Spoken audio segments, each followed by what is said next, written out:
සරවනද 480 කෙලිනේදී මෙම ප්‍රතික්‍රියාව සඳහා සමතුලිත නියතයේ KC ගණනය කරන්න. සමතුලිත නියතය ගණනය කරන්න තමයි තියෙන්නේ. ඉතින් KC කියන්නේ මොකද්ද? KC කියන්නේ මොකද්ද? KC කියලා කියන්නේ සමතුලිතතා නියතයනේ. KC කියන්නේ සමතුලිතතා නියතයනේ. ඉතින් KC සමාන වෙනවා මම ප්‍රකාශනයේ ලියුවොත් එහෙම මෙතන අයින් කරන්න කවුරුවත් නැහැ නේ. ඒ කියන්නේ solid එහෙම liquid කවුරුවත් නැහැ. තුන් දෙනාම ගෑස්. එහෙනම් තුන් දෙනාගෙම දාන්න වෙනවා. මොකද්ද සාන්ද්‍රණ පළවල සාන්ද්‍රණ පදවල ගුණිතය බෙදීම ප්‍රතික්‍රියාවල සාන්ද්‍රණ පදවල ගුණිතය ස්ටොයිකියෝමෙට්‍රික් අනුපාතයක් තියෙනවා නම් එයාලයි බලය විදියට නම් වෙනවා. මම මුලින්ම ප්‍රකාශනයේ ලිව්වොත් එහෙම එන්නේ XY2 ගෑස් සාන්ද්‍රණ වාරයක් Y2 කියලා එකක් නෑ Z2 තියෙනවා. Z2 ගෑස් සාන්ද්‍රණ වාරයක් බෙදීම XY2 Z2 ගෑස් තමයි. එතන මේ ස්ටොයිකියෝමෙට්‍රික මුකුත් නැති නිසා අපිට බලයන් විදියට මුකුත් එන්නේ නැහැ. මේක තමයි ප්‍රකාශනය. හොඳට මතක තියාගන්න අනිවාර්යයෙන්ම මේ ප්‍රකාශනයේ පැහැදිලිව ලියනවට ලකුණු ලැබෙනවා. ප්‍රකාශනයේ පැහැදිලිව ලියනවට ලකුණු ලැබෙනවා. හරිනේ. ඊළඟ එක මොකද්ද? ආදේශය. ඉතින් ආදේශ කරද්දී අපිට පේනවා මෙතන සාන්ද්‍රණය ආදේශ කරන්න ඕන. ආදේශ කරද්දී ආදේශ කරන පියවරේදී මොකද්ද වෙන්නේ? අපි අනිවාර්යයෙන්ම පැහැදිලිව මොනවද ලියලා දක්වන්න ඕන? මොනවද පැහැදිලිවම ලියලා දක්වන්න ඕන? සාන්ද්‍රණ. සාන්ද්‍රණ තමයි පැහැදිලිවම ලියලා දක්වන්න ඕන. හරිනේ. එහෙනම් සාන්ද්‍රණ ටික ලිව්වට පස්සේ එනවා මෙහෙම. හැම එකෙම මවුල ගණන් සමාන හින්දා සාන්ද්‍රණත් සමානයි නේ. සාන්ද්‍රණත් සමානයි.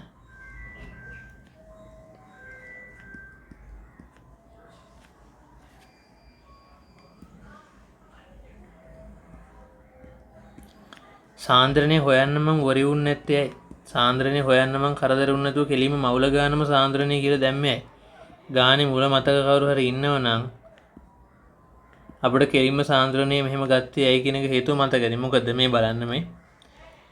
මොකද්ද මෙයාගේ මේ පරිමාව?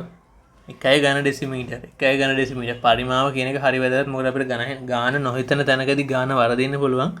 පරිමාව කියන එක දීපු ගාන අමතක වෙලා හරි පරිමාව කියන පදේ අමතක වෙලා.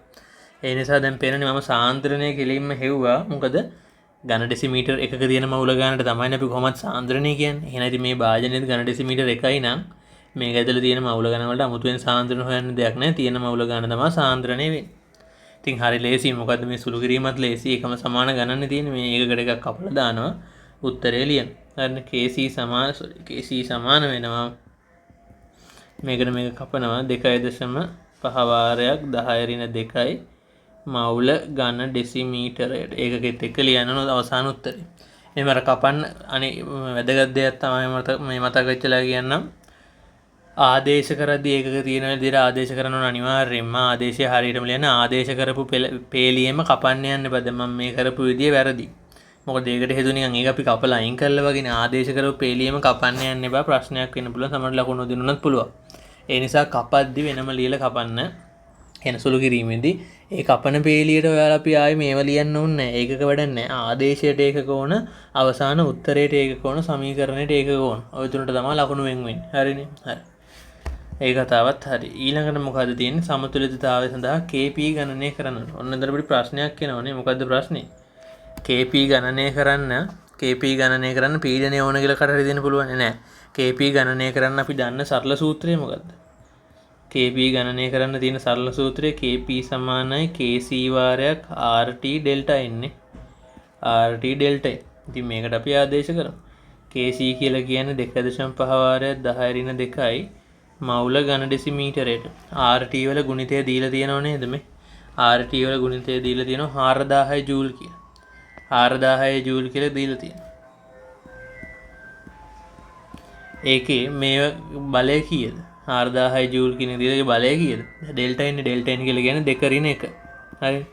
එතකොට 2.5 වාරයක් 10 ඍණ 2 වාරයක් 4000 තමයි උත්තරේට එන්න ඕන. 4000 තමයි උත්තරේට එන්න ඕන.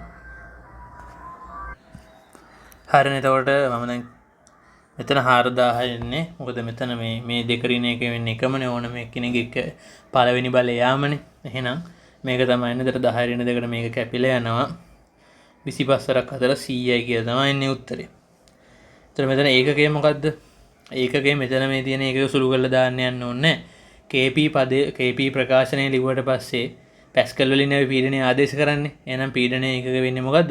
පැස්කල්. ඒතකොට KP ප්‍රකාශනය ලියලා බලන්න පැස්කල් කැපුණට පස්සේ එන්නේ මෙතන උත්තරේ පැස්කල්ම තමයි. හරි. ඒතර අන්නේ එන ප්‍රකාශනයට අදාළ ඒකකේ ලියන්න. හොඳේ. මෙතන ඒකක ලියන්න යනවා. මොකද KP වලට අපි ලියන්නේ පැස්කල් කියන ඒකකේනේ. හරි.